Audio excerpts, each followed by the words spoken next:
میرے دوستو، آج میں اپنے شہر کے معروف و مشہور ہائی اسکول جو انگلش میڈیم سے ہے اس میں جانے کا اتفاق ہوا۔ اسکول کے جو اونر ہیں، جو مالک ہیں، وہ ایک لیڈیز ہیں۔ اس کے گھر کے اوپر گیا، انہوں نے اپنے لائبریری میں مجھے بٹھایا اور بہت دیر تک اس سے گفتگو ہوئی۔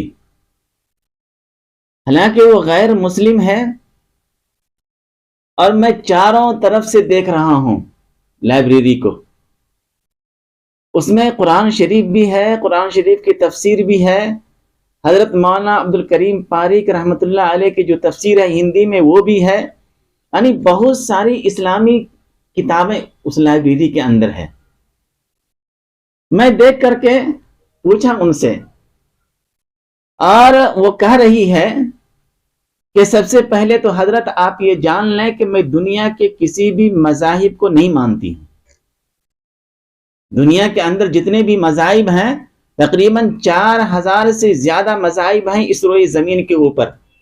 وہ عورت جو اسکول کے اونر ہے، مالک ہے، اور قلب شہر کے اندر ان کا عالیشان بنگلہ ہے، وہاں پہ جب میں گیا تو ان سے باتیں ہوئی، وہ یہ کہہ رہی ہے کہ میں دنیا کے کسی بھی مذاہب کو نہیں مانتی ہوں۔ میں نے کہا پھر یہ قرآن شریف، یہ اسلامی کتابیں، اسلامی بک؟ کہا کہ میں ہر مذاہب کا مطالعہ کرتی ہوں۔ تو میں نے ان سے پوچھا کہ آپ نے اسلام کو کیسا پایا؟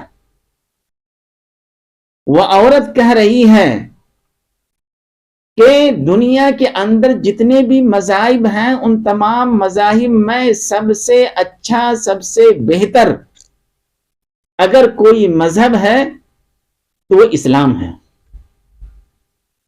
کیا کہہ رہی ہے وہ؟ حالانکہ جو کسی بھی مذاہب کو نہ مانے اس کو دہریہ کہہ لیجیے آپ۔ وہ کہہ رہی ہے دنیا کے اندر جتنے بھی مذاہب ہیں ان تمام مذاہب میں سے سب سے بہتر، اعلیٰ و ارفع اگر کوئی مذہب ہے تو مذہب اسلام ہے، اس سے بہتر کوئی مذہب نہیں ہے۔ لیکن ایک بات جو انہوں نے کہی وہ دل کے اوپر چوٹ لگی ہے۔ وہ عورت کہہ رہی ہے کہ اسلام اعلیٰ مذہب ہے، لیکن اسلام کے جو ماننے والے مسلمان ہیں پورے روئے زمین کے اوپر سب سے بدترین قوم ہے۔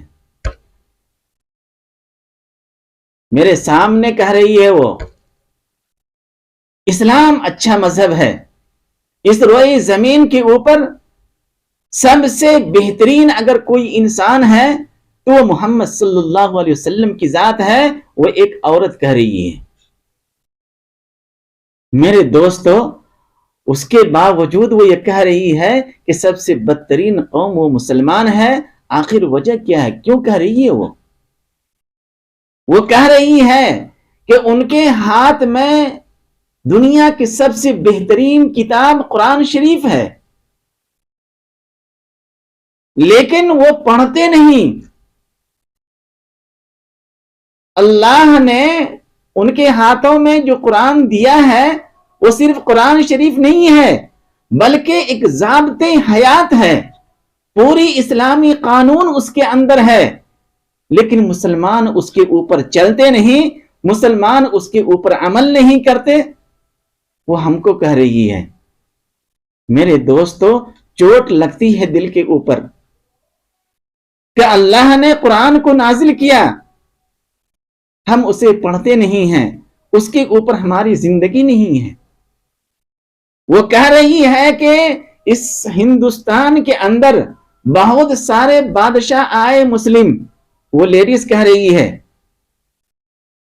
بہت سارے، اور میں سمجھتا ہوں کہ تقریباً 800 سال 900 سال حکومت کی، مسلمانوں کی حکومت تھی، اور وہ کہہ رہی ہے کہ کتنے بادشاہ آئے اور گئے، لیکن ان میں سے 2-4 ہی ایسے بادشاہ ہیں جنہوں نے حج بیت اللہ کا دیدار کیا۔ اس سے آپ اندازہ کر سکتے ہیں۔ میرے دوستو، دل کے اوپر چوٹ لگتی ہے کہ ہم آقائے مدنی صلی اللہ علیہ وسلم کی آخری امت ہیں. اس امت کی ذمہ داری ہے کہ اللہ کے پیغام کو کونے کونے تک پہنچائیں. سرور کونین صلی اللہ علیہ وسلم کی سنت کو کونے کونے تک پہنچائیں. لیکن ہم خود غفلت کی زندگی گزار رہے ہیں. ہم اپنے آپ کو دیکھ نہ رہے ہیں کہ اللہ نے ہم کو ایمان دے کر کے کتنا قیمتی بنایا ہے. ایسی امت کے ایسے نبی کی امت بنایا ہے جس نبی کی امت میں آنے کے لیے بنی اسرائیل کے انبیاء علیہ الصلوۃ والسلام تمنائیں کیا کرتے تھے, آرزویں کیا کرتے تھے. اور ہمارا موازنہ, ہماری برابری بنی اسرائیل کے انبیاء علیہ الصلوۃ والسلام کے ساتھ کیا ہے. لیکن ہمارے عمل کو دیکھ لیجیے. انہوں نے ہارون رشید جو بادشاہ گزرا ہے ان کا کئی تذکرہ کیے, اور وہ بول رہی تھی کہ اچھے بادشاہ گزرے ہیں. اس کے میں پوری تاریخ بتانے کے لیے یہاں پہ نہیں بیٹھا ہوں. ہم آپس میں مذاکرہ کرنے کے لیے بیٹھے ہوئے ہیں کہ ہم کہاں تھے اور کہاں آ گئے. ہمیں دیکھ کر غیر مسلم آج تانا دیتے ہیں اور وہ یہ کہہ رہے ہیں کہ سب سے بدترین قوم اگر کوئی ہے تو وہ مسلمان ہے. وہ اس وجہ سے کہہ رہی ہے کہ ان کے ہاتھ میں قرآن ہے. انہیں چاہیے تھا, مسلمانوں کو چاہیے تھا کہ قرآن کے اوپر خود عمل کرتے اور دنیا والوں تک قرآن کو پھیلاتے اور ان کو بتاتے کہ اللہ نے قرآن میں کیا کیا فرمایا ہے. آج کا یہ مسلمان دیکھ لیجیے ان کو, بسم اللہ الرحمن الرحیم کے اندر اللہ نے کیا کہا, کیا کہنا چاہتے ہیں یہ بھی معلوم نہیں. میرے دوستوں, سیکھنے کی کوشش کیجیے. کہیں ایسا نہ ہو کہ اللہ تبارک و تعالیٰ دنیا کے اندر ہی ہماری پکڑ کر لے. ہم بچ نہیں سکتے ہیں. اس وجہ سے قرآن کے اوپر خود عمل کریں اور کوشش یہ کریں کہ دنیا کے ہر انسان تک یہ قرآن پہنچے. دین کے اوپر خود عمل کریں اور کوشش کریں کہ دنیا کے ہر انسان تک یہ دین پہنچے.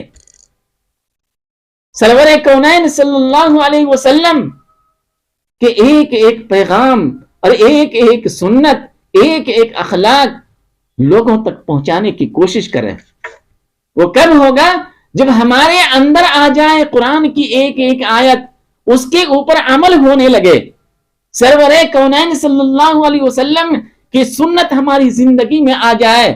صحابہ کو دیکھ لیجئے, صحابہ کرام جب سنت کے اوپر عمل کرتے تھے, اس سنتوں کو دیکھ کر سامنے والا انسان وہ اسلام قبول کر لیتا تھا, مان لیتا تھا کہ سب سے اچھا مذہب ہے.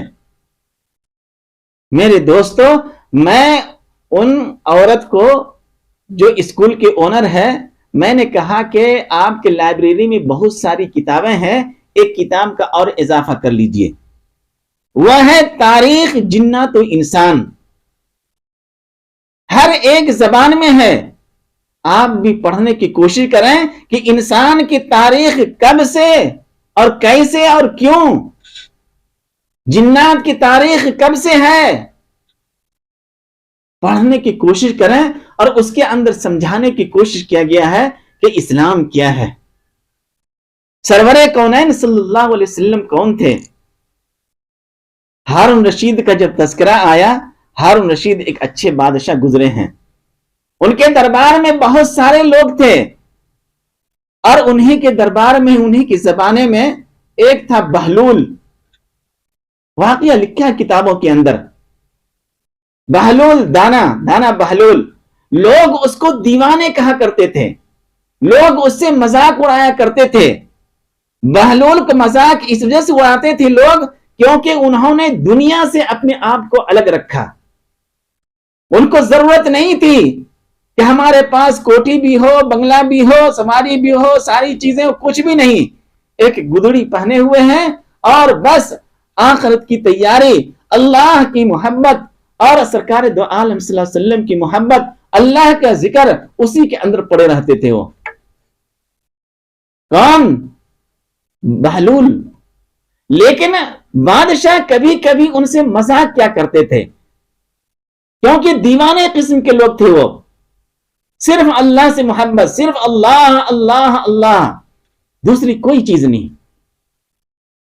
ایک دفعہ ہارون رشید نے بہلول کو بلایا دربار میں، اور ان کے ہاتھ میں ایک چھڑی تھی، اور وہ چھڑی ان کے حوالے کیا اور کیا کہا، بہلول تم سے زیادہ بیوقوف انسان اگر کوئی ملے دنیا کے اندر، یہ چھڑی ان کے حوالے کر دینا.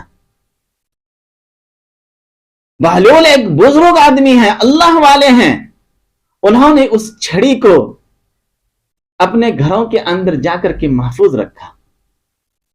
کیا جا کر کے اپنے گھروں کے اندر محفوظ رکھا. ایک زمانہ گزر گیا، جب بادشاہ ہارون رشید بیمار ہوا اور بستر مرگ کے اوپر پہنچ گیا، ڈاکٹروں نے کہہ دیا کہ اب لا علاج بیماری ہے، اب آپ بچ نہیں سکتے ہیں.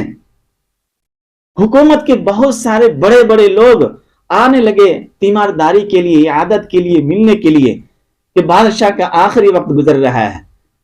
وہ بہلول بھی آئے اسی چھڑی کے ساتھ، اور ہارون رشید سے برجستہ کہا کہ دنیا کے اندر آپ نے ایک محل نہیں کئی محل بنائے، یہ محل اس ڈیزائن کا اور وہ محل اس ڈیزائن کا، ایک باغ نہیں آپ کے کئی باغ تھے. انگور کا باغ الگ ہے، انار کا باغ الگ ہے، بڑے اونچی اونچی دیوار ہے، کوئی اس کے اندر داخل نہیں ہو سکتا ہے. اور آپ جب بھی جہاں کہیں بھی جاتے ہیں تو پہلے ہی لشکر کو بھیجتے ہیں اور تیاری ہوتی کہ بادشاہ آ رہے ہیں. مجھے آپ یہ بتائیے، آپ جب جا رہے ہیں اللہ کے پاس کتنے دنوں کے لیے جا رہے ہیں؟ کہا بہلول اس وجہ سے تم کو لوگ دیوانے کہتے ہیں، میں جس راستے کے اوپر جا رہا ہوں وہاں جانے کے بعد کوئی واپس نہیں ہوتا، ہمیشہ ہمیشہ وہیں رہتا ہے. بہلول دانا کہہ رہا ہے کہ حضور اگر آپ اتنے لمبے عرصے تک کے جا رہے ہیں اور آپ کو وہیں رہنا ہے ہمیشہ ہمیشہ کے لیے، تو آپ مجھے یہ بتائیں وہاں انگور کے باغ کتنے لگائے ہیں، انار کے باغ کتنے ہیں، اور خود جانے سے پہلے وہاں پہ فوج بھیجے یا نہیں بھیجے ہیں تاکہ آپ کی حفاظت ہو سکے. ہارون رشید رونے لگے اور کہا بہلول وہ ایک ایسا سفر ہے، سفر آخرت، وہاں لوگ تنے تنہا جاتے ہیں، کچھ بھی لے کر کے نہیں جاتے ہیں، نہ اپنی فوج کو لے کر کے جا سکتے ہیں، نہ اپنے محل کو لے کے جا سکتے ہیں، نہ اپنی بیگم کو لے کے جا سکتے ہیں، نہ اپنوں خیش و اقارب کسی کو ساتھ لے کر کے نہیں جا سکتے ہیں، تمہارا اعمال تمہارے ساتھ ہوگا. بہلول نے کیا کہا، یہ لیجئے چھڑی، جو چھڑی آپ مجھے دیے تھے کہ بہلول اگر تم سے زیادہ کوئی بیوقوف ملے تو یہ چھڑی ان کے حوالے کر دینا. آپ سے زیادہ بیوقوف مجھے کوئی نہیں ملا، اس لیے یہ چھڑی میں آپ کے حوالے کر رہا ہوں. کس نے کہا؟ بہلول نے کہا کہ آپ اتنے لمبے سفر کے اوپر جا رہے ہیں لیکن وہاں کے لیے کچھ بھی نہیں ہے، آخرت کے لیے کچھ بھی نہیں ہے، وہاں کوئی باغ نہیں لگا ہے.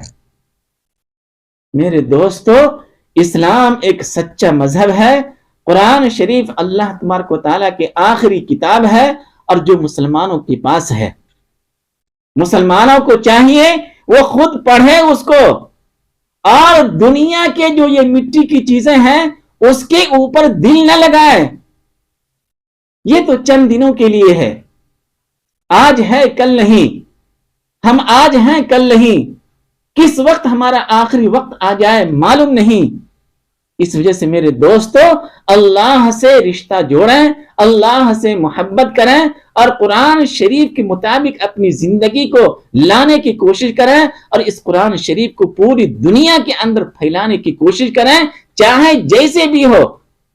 ہمارے بہت سارے غیر مسلم ہیں جو یہ کہہ رہے ہیں، مجھے تانا دے رہے ہیں، اسلام سچا مذہب ہے لیکن مسلمان ایک بدترین قوم ہے، جاہل قوم ہے. جو قرآن ضابطۂ حیات ان کے ہاتھ میں ہے، لیکن اسے پڑھنے کی کوشش نہیں کرتا ہے، اس کے اوپر عمل کرنے کی کوشش نہیں کرتا ہے۔ میرے دوستو، ہم تمام لوگ اور آپ لوگ بھی یہ عہد کریں کہ آج سے ہم اپنی زندگی کو قرآن کی ایک ایک آیت کے مطابق لانے کی کوشش کریں گے۔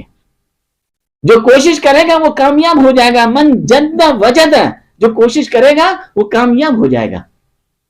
ذرا کوشش تو کریں میرے دوستو۔ مجھے امید ہے کہ اللہ تبارک و تعالی ہم لوگوں کو کہنے سننے سے زیادہ عمل کرنے کی توفیق عطا فرماوے۔ آمین۔